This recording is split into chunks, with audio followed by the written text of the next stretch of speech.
अऊज़ुबिल्लाहि मिनश्शैतानिर्रजीम बिस्मिल्लाहिर्रहमानिर्रहीम अल्लाहु वलियुल्लज़ीना आमनू युख़रिजुहुम मिनज़ ज़ुलुमाति इलल नूर। और बेशक अल्लाह ताला मोमिनों का वली है, वो जिन्हें अंधेरों से निकाल कर रोशनियों में ला खड़ा करता है। आज जो हमारा मौजू है वो है फ़लसफ़े नमाज। इसमें मैंने ऑलरेडी पहले जो हमारा ट्रेनिंग सेशन था उसमें रिकॉर्ड करवाया होता, मगर कुछ बातें नहीं हैं जो समझा कि आप लोगों से वो भी बताना बहुत ज़रूरी है, इसलिए मैंने सोचा कि ये एक नया रिकॉर्ड मैं करवा दूँ। नमाज के बारे में फ़र्स्ट ऑफ ऑल मैं आप लोगों को बताना चाहूँगा कि नमाज अज़ निगाह रसूलुल्लाह सल्लल्लाहु अलैहि वसल्लम, रसूलुल्लाह से हदीस मंसूब है कि नमाज दीन का सतून है। इसीलिए कुरान में जो अल्फाज इस्तेमाल हुआ है वो इस्तेमाल हुआ है नमाज कायम करें, ना कि नमाज पढ़ें, नमाज कायम करें। हर जगह चाहे जितनी दफ़ा भी कुरान में ज़िक्र हुआ। अलबत्ता हमारे जो मुफस्सिरीन हैं जब उन्होंने उसका तर्जुमा किया है तो उसमें उन्होंने कायम की जगह पढ़ना इस्तेमाल किया है। बहरहाल कायम करना और होता है, पढ़ना और होता है। तो इस हवाले से हमें ये देखने की ज़रूरत है तो कायम करना क्या है और पढ़ना क्या है। पढ़ना होता है कि आप कभी किसी औकात, जिस तरह अल्लामा इक़बाल फरमाते हैं ना, मैं सर बासजदा कभी हुआ तो ज़मीन से आने लगी ये सदा, दिल तो है तेरा सनम आशना, तुझे क्या मिलेगा नमाज में। तो कभी कभार नमाज पढ़ना, तो फिर वो जो कभी कभार लोग पढ़ते हैं और फिर मतलब उससे उन्हें वो इस्तिफ़ादा हासिल नहीं कर सकते नमाज से। जिस फ़लसफ़े के लिए नमाज बनी है या जिस फ़लसफ़े के तहत हम नमाज अदा कर रहे हैं वो उससे इस्तिफ़ादा हासिल नहीं कर सकते, जिसकी बिना पर वो लीव कर देते हैं नमाज, मतलब छोड़ देते हैं। इवन मेरे बहुत से दोस्त मेरे पास आते हैं और कहते हैं कि हम नमाज़ पढ़ते हैं, हमें सुकून नहीं मिलता, हमें सेटिस्फाइड नहीं है नमाज से। और बात ठीक है, सेटिस्फाइड होना बहुत ज़रूरी है। सेटिस्फाइड आई मीन कि मैं नमाज़ पढ़ूँ तो मेरा कम से कम जो मेरा दिल है, जो मेरा जहन है, वो फ़कत अल्लाह ताला की तरफ है, और ये होना बहुत ज़रूरी है। और ये इतना आसान भी नहीं होता कि हम इतना आसान समझ लें कि ये इतना आसान है। कि मैं इसकी मिसाल ये करता हूँ कि जब एक सिपाही पहले दिन जाता है अपने आर्मी में, अगर जाता है सेकंड लेफ्टिनेंट के थ्रू जाता है, तो पहले दिन अपने कमांडर से मजाक करना शुरू नहीं कर देता। उसे कुछ टाइम लगता है ऊपर जाने में, कुछ स्ट्रगल्स होती हैं, कुछ मुश्किलात होती हैं, कुछ हार्डशिप्स होती हैं। ये तमाम स्ट्रगल करके ही इंसान ऊपर जाता है। और ऐसा नहीं है कि अगर आप मेहनत भी करें तो इंसान ऊपर तरक्की ना हो, इंसान की होती है। लेकिन वो लोग जो चंद औकात में चाहते हैं कि जी हम अल्लाह ताला का कुर्ब हासिल कर लें, तो ये मुश्किल है। अब मैंने एक मिसाल दी थी उन्हें, एक भाई को, वो एक सेशन चल रहा था तो मैंने उसमें बारह अर्ज़ कर दी। तो वो मिसाल थी कि हम अगर कोई गैर मुतरादिफ़ जिन्स आपस में मिलते हैं तो हम हमारे दरमियान अगर कोई ताल्लुक़ कायम होता है तो हमारा जो हमारा फेस होता है वो मुस्कुराहट से हम शर्मा जाते हैं। तो अल्लाह ताला की ज़ात तो उससे भी बुलंदतर है, तो जब हम सजदे में जाते हैं तो तब क्यों नहीं होता। मैंने मिसाल मतलब ये मैंने समझाने की कोशिश की थी। तो वो भाई मेरे पास आकर कहते कि द सेम प्रॉब्लम जो आपने डिस्कस की, मैं भी यही सोचता हूँ कि अल्लाह ताला के साथ कुर्ब मैं कैसे हासिल करूँ। मैं नमाज़ पढ़ता हूँ लेकिन मुझे वो सुकून नहीं मिलता। इवन मैं फ़र्स्ट ट्रेनिंग सेशन में मुझे किसी ने क्वेश्चन नहीं किया कि सर हमें नमाज में सुकून नहीं मिलता, आप कुछ मतलब इस बारे में क्या कहना चाहेंगे। और मैं कहता होता हूँ कि पहले, और मैंने उन भाई से पूछा कि आप कितना टाइम से नमाज़ पढ़ने लगे, तो वो कह रहे हैं हमें कुछ दिन हुए। तो ये तो ऐसी ही बात है कि एक जो सिपाही जाए और वो मेजर जनरल से पहले दिन ही मजाक करना शुरू कर दे ये चंद दिनों में, तो ये मुमकिन नहीं है। पहले उन स्टैंडर्ड्स तक आपको जाना पड़ता है, अपनी फ़िक्र को लेके जाना पड़ता है। हम अक्सर बाज़ औक़ात बात करते हैं कि अल्लामा इक़बाल का इस कदर बुलंद फ़िक्र थी और उनका जो अल्लाह ताला से बात करने का तरीका है वो भी अजब है, मतलब थोड़ा बाकियों से तब्दील है। मतलब अल्लाह ताला को अल्लामा इकबाल वो शिकवा जवाब शिकवा में कुछ लोगों ने काफिर भी कह दिया, मगर जो साहिब अक्ल जो लोग थे, साहिब ईमान जो थे, उन्हें पता लग गया था कि ये क्या बात करना चाह रहे हैं। इवन के अल्लामा इकबाल तो फरमाते हैं कि या अल्लाह ये जन्नत गवारा हो इन जाहिदों को, ये इन लोगों को जो तेरी नमाज तेरी जन्नत और दोज़ख की हवस और डर से पढ़ते हैं, ये जन्नत उनको गवारा हो। मैं क्या चाहता हूँ, मैं आपका सामना चाहता हूँ। ए हकीकत मुंतज़िर कभी सामने तो आ लिबास मजाज में, कभी इंसानी शक्ल में, कभी सामने तो आओ कि हज़ारों सजदे तड़प रहे हैं मेरी जबीनों में। आज ये हज़ारों सजदे वाक़ईन तड़प रहे हैं, मगर आज फ़कत हम किस लिए नमाज़ पढ़ते हैं भाई, फ़लसफ़े पे आ जाते हैं। मकसद ये होता है कि जन्नत के पीछे हमने जन्नत लेनी है, और जन्नत को हासिल करने के लिए हम क्या कर रहे हैं, हम नमाज पढ़ रहे हैं, 5 वक्त नमाज पढ़ रहे हैं। और फिर आप देखें कि एक सबसे बड़ा जो हमारे साथ हुई है चीज़, वो ये हुई है कि हमें नमाज का मकसद, एक तो मकसद नहीं बताएगा, मकसद से ना आशना रखा है हमें। मतलब हमारे जवानान को, हमारे जो बुलंद बुजुर्गवार शख्सियात हैं, उन्होंने मकसद या फ़लसफ़े से आगाह नहीं किया। नमाज का बेहतरीन फ़लसफ़ा हज़रत सैयदा फ़ातिमा तो ज़हरा सलामुल्लाह अलैहा ने अपने खुतबात में अर्ज़ किया है कि नमाज मेरे बाबा ने क्यों, या अल्लाह ताला ने क्यों फ़र्ज़ की इंसानों पर। तो उस खुतबे में, अब मेरे पास अभी किताब तो मौजूद नहीं है, बट उस फ़लसफ़े में है, बहुत बड़ा खुतबा है, उसमें ये बताती हैं वो कि जो नमाज है वो एक मकसद के लिए इंसान पर फ़र्ज़ की गई है। अब आप देखें कि हम नमाज में अल्लाह ताला के सामने झुकते हैं, अल्लाह ताला के सामने मतलब दिन में बहुत दफ़ा झुकते हैं, और हम आजिज़ी और इनकसारी का अमल करते हैं ताकि अल्लाह ताला के सामने हम आजिज़ हो सकें। हज़रत सैयदा फरमाती हैं कि जिस नमाज में आपका तकब्बुर और किब्र अल्फाज इस्तेमाल किया गया ना,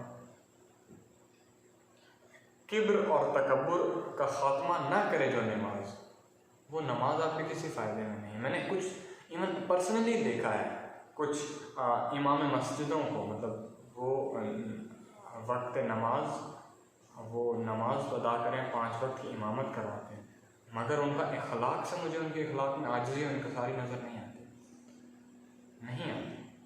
इस तरह के इंतहाई ज़्यादा लोग हैं, और ये नमाज किसी फ़ायदे की नहीं है जो आपका किब्र और तकब्बुर ना ख़त्म करे। इंशाल्लाह फ़लसफ़ा जो दीन में है वो इसमें और ज़्यादा मज़ीद मैं क्लियर कर दूँगा कि हाँ, इंसान का जो मकसद तख्लीक है, मतलब जिस लिए हम बनाए गए हैं, उसके लिए कुछ बुनियादी वसाइल के तौर पर नमाज रखी गई है ताकि हम इंसान बन सकें। तो नमाज के पीछे फ़लसफ़ा है कि तकब्बुर को ख़त्म करना, और इंसान के अंदर जो किब्र है उसे ख़त्म करना, और इंसान के अंदर आजिज़ी और इनकसारी पैदा करना। अगर ये नहीं हो रहा आपके अंदर, तो समझे कि आपकी नमाज़ें बेफजूल हैं। दूसरी बात क्या है, हमारे उलमाए दीन ने हमें इसके बारे में क्या गाइडेंस दी है। एक तो जो मुझे दुख होता है, वो दुख इसलिए होता है कि आज भी वो किसी खातून ने, मैंने देखा ग्रुप में एक क्वेश्चन किया हुआ था कि वो फरमा रही थी कि हमारे जो मुहद्दिसीन हैं या उलमाए दीन हैं, उनके बारे में आप कहते हैं कि वो गलत है। मैं पहली बात मैं गलत नहीं कहता हूँ। सेकंड, उन्होंने बात की है कि वो हमारे सरमाए दीन है, तो वो भी बात बिल्कुल उनकी ठीक है, मगर मैं किसी से मतलब किसी को गलत नहीं कह सकता। और मैं हूँ कौन, मतलब हु आई एम, मतलब मैं कौन हूँ कि किसी आलिम दीन ने जिसने पूरी ज़िंदगी अपनी दीन को दे दी, उसके बारे में मैं कहूँ। मैं इस तरह का कोई जुमला अदा नहीं करता अपने मुँह से। हाँ, अलबत्ता कुछ इख्तलाफात ज़रूर हैं। मैं ख़ुद एक शख्स हूँ, मैं इख्तलाफ इल्मी बुनियाद पर कर सकता हूँ, मैं अपना पॉइंट ऑफ व्यू देता हूँ, अलबत्ता उनसे जो मैच नहीं करता तो वो इख्तलाफात कहलाते हैं। और रसूलुल्लाह की हदीस भी है कि मेरी उम्मत में उलमाए दीन का इख्तलाफ बाइस रहमत है। तो आपको खुद अंधी धुंध या मतलब ब्लाइंड फॉलोइंग किसी की भी नहीं करनी चाहिए आपको। इवन मैं भी आपसे कुछ कह रहा हूँ तो उस पर सोचें। वो कुरान में खुदा फरमाता है ना कि अफला या तदब्बरून अफला या तफक्करून, कि ये तफक्कुर नहीं करते, ये फ़िक्र नहीं करते। और हम नहीं करते, आज नहीं करते, इसलिए बेघरत नमाज़ें अदा की जा रही हैं, पता नहीं है। मतलब वो एक आदत सी बनी हुई है कि नमाज़ पढ़नी है, नमाज़ पढ़नी है, किस लिए पढ़नी है ये नहीं पता। अब उलमाए दीन ने हमें जो दीन का या फिर एक नमाज का कॉन्सेप्ट दिया है कि आप नमाज़ें पढ़ें, आपको जन्नत मिलेगी। जन्नत मिलेगी कब मिलेगी? आखिरत में, मरने के बाद। अच्छा, मैं आपको इसमें थोड़े से ब्रीफ कर देता हूँ, वरना आप इसमें ज़रा हो जाएंगे, थोड़े गुम हो जाएंगे। आप देखें कि आप एक गाड़ी चला रहे हैं, आपने लाहौर से, आप फॉर एग्जांपल ड्राइवर हैं और आपने इस्लामाबाद से लाहौर गए हैं। आपने कोई 2 से 3 पैसेंजर्स हैं आपके साथ।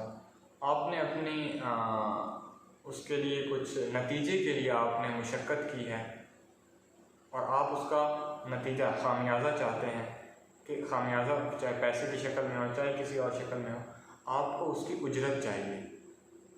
वो आप इस्लामाबाद से लाहौर जाते हैं उनको पैसेंजर्स को लेकर, और जब डेस्टिनेशन हदफ आ जाए तो आप कहें जी कि वो पैसेंजर्स आपको कहें कि जी ये जो आपने पैसे हमसे लेने हैं, जो हमें आपने मुशक्क़त की है सारी, इसके पैसे मैं आपको मरने के बाद दूँगा।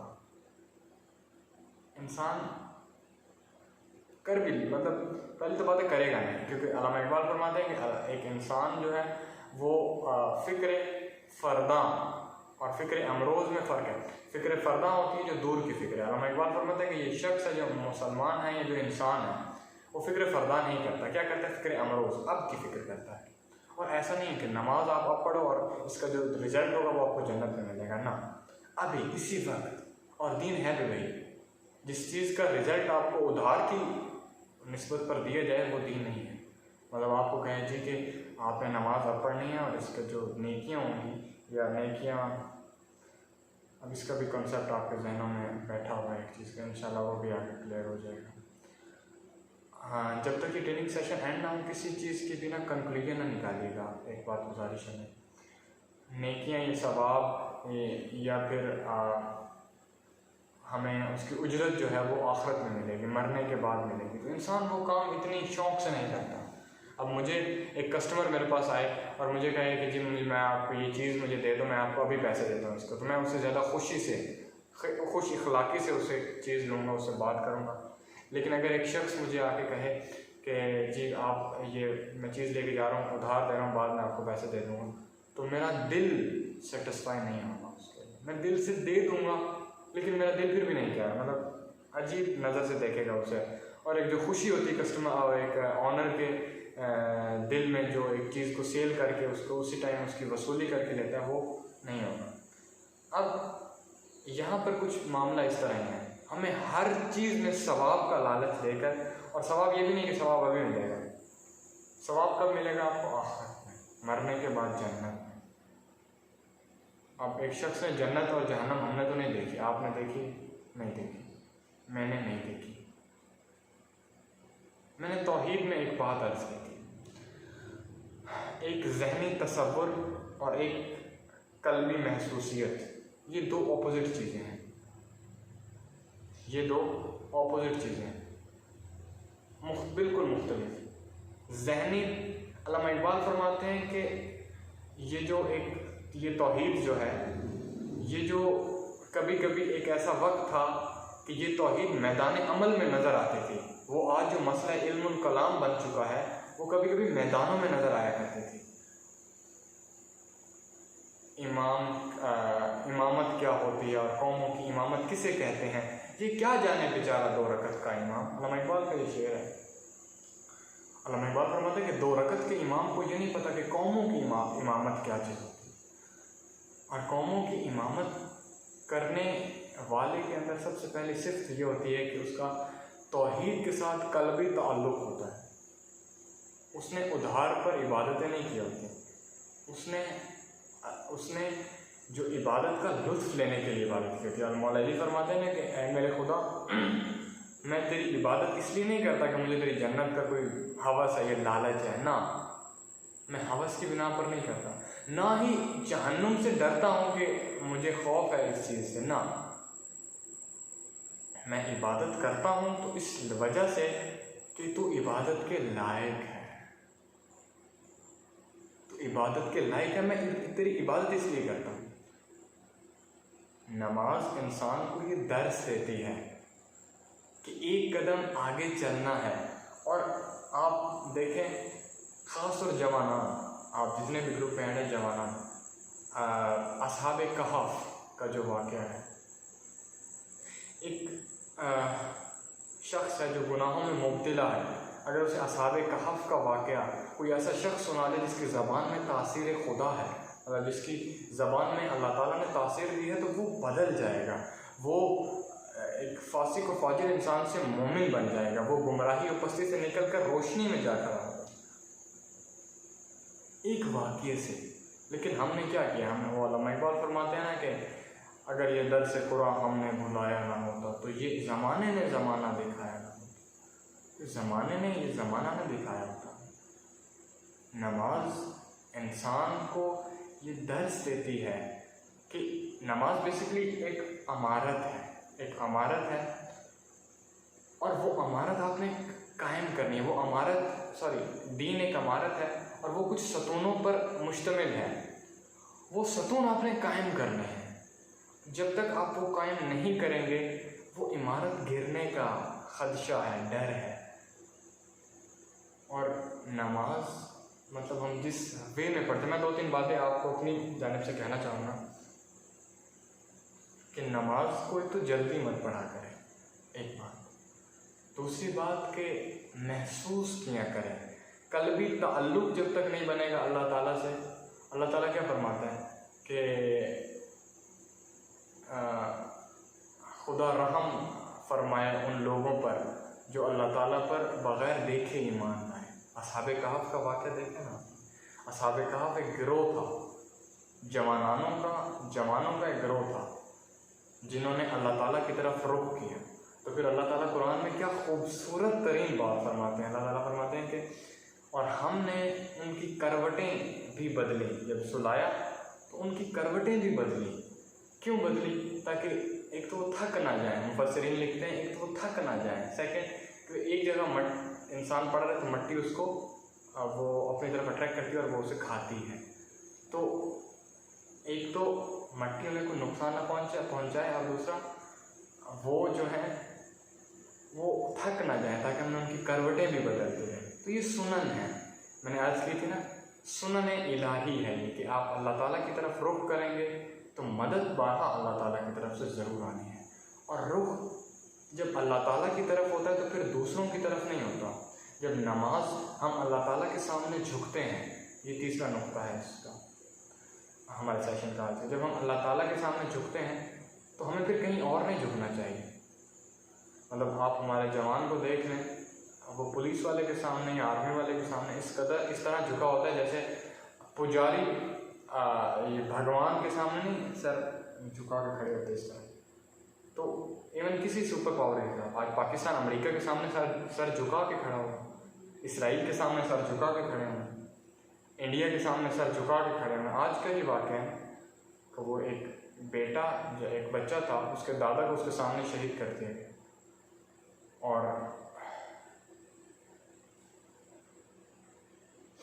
दादा को उसके सामने शहीद कर दिया गया और बच्ची की हालत नासाज थी। और अब भी हम में अगर गैरत नहीं है, और मैं कहता हूँ खैर कश्मीरियों में से कोई एक शख्स को उठना चाहिए। और अब मैं एक बात इशारतन कहता जाऊँ कि अब जल्द एक गिरोह उठने वाला है, चाहे वो लद्दाख से, मैं क्योंकि थोड़ा सा देखता रहता हूँ इन चीज़ों को, शायद वो लद्दाख से उठेगा। लद्दाख के कुछ एरिया में कुछ फीसद लोग गिरोह बैठे जो इंतहाई लड़ाके लोग हैं। एक गिरोह यहाँ से उठेगा जिसकी हदीस खुरासान के इलाकों में भी कही गई है रसूलुल्लाह सल्लल्लाहु अलैहि वसल्लम के हदीस में। अब क्योंकि जुल्मत का दर्जा बहुत बढ़ चुका है और गिरोह चाहे लद्दाख के इधर उधर से उठे या कश्मीर के अंदर से उठे, कहीं ना कहीं से उठे, लेकिन उठना है आपको। क्यों उठना है? क्योंकि अब जुल्मत की दर्जा बहुत बुलंद हो चुका है और हम सर झुकाए खड़े हैं। लेकिन अल्लामा इकबाल क्या फरमाते हैं कि एक सजदा जिसे तू गिरां समझता है, 1000 सजदों से देता है तुझे निजात। कि जब तू अल्लाह ताला को एक कल्बी सजदा करता है, मतलब अल्लामा इकबाल फरमाते हैं ना कि सर तो झुका मगर दिल तो झुका ही नहीं। जब दिल झुकता है तो तब वो अल्लाह ताला तेरे कल्ब को, तेरे जहन को, तेरी सब कुछ चीज़ों को वो किसी और की तरफ झुकने नहीं देता। वो फिर हज़रत मूसा को फ़िरौन के सामने झुकने नहीं देता, वो इमाम हुसैन को यजीद के सामने झुकने नहीं देता, वो 313 को 10,000 के सामने झुकने नहीं देता, वो 10 लाख और पूरी मगरबी ममालिक और कुछ इस्लामी ममालिक भी एक तरफ हों और इनका ईरान इराक जंग में ईरान एक तरफ हो, तो आखिर में फिर भी वो पलड़ा भारी हो जाए उनका। दाइश का कुछ गिरोह हो, दाइश का इतना बड़ा वसी गिरोह हो और मुसलमान के कुछ गिरोह हों और वो फतह कर जाएं, तो अल्लाह ताला झुकने नहीं देता। तालिबान अफ़गानिस्तान में कब से लड़ रहे हैं, लेकिन अमेरिका पीछे डोनाल्ड ट्रंप का बयान आया था कि हम और जंग नहीं चाहते, हमारे सोल्जर्स। मैं एक आर्टिकल पढ़ रहा था BBC अल जज़ीरा पे, मेरे ख्याल में एक ख़ातून का था, मुझे नाम मुझसे याद नहीं है, बट उस ख़ातून की क्वालिटी थी कि अगर आप पढ़ते रहते हैं एनालिस्ट को तो मैं उनका नेम मेंशन कर दूंगा, अगर नहीं पढ़ते फिर ठीक है, फिर कोई मसला नहीं, फिर ठीक है। अगर नहीं पढ़ते तो पढ़ना भी नहीं, अगर कोई पढ़ता है तो वो ख़ातून ज़्यादा बेहतर है उस मामले में। वो कहती है कि एक सोल्जर से मैंने जाके बयान लिया तो वो कहता है कि हम जब 12 साल गुजार के आते हैं अफ़गानिस्तान तो हमारे मेंटली डिसऑर्डर हो जाते हैं और अफ़गानी इतने सालों से लड़ रहे हैं। बस इसमें एक ही बात है, अल्लाह ताला की तरफ रुख करें, अपने आप को गामज़न करें और यकीन जानें कि अल्लाह ताला आपको फिर किसी के सामने झुकाता नहीं झुकाता किसी के सामने। और ये बात, ये सुनन है और अल्लाह ताला आदिल है। सुनन जो है अल्लाह ताला के और कवानीन है, उसके मुताबिक ये दुनिया चल रही है। बस मैं आखिर में ये एक शेर से ख़त्म करूँगा इसको कि अगर आज भी हो इब्राहिम सा ईमा पैदा तो ये आग कर सकती है गौहरे गुलिस्तां पैदा। जज़ाकल्लाह।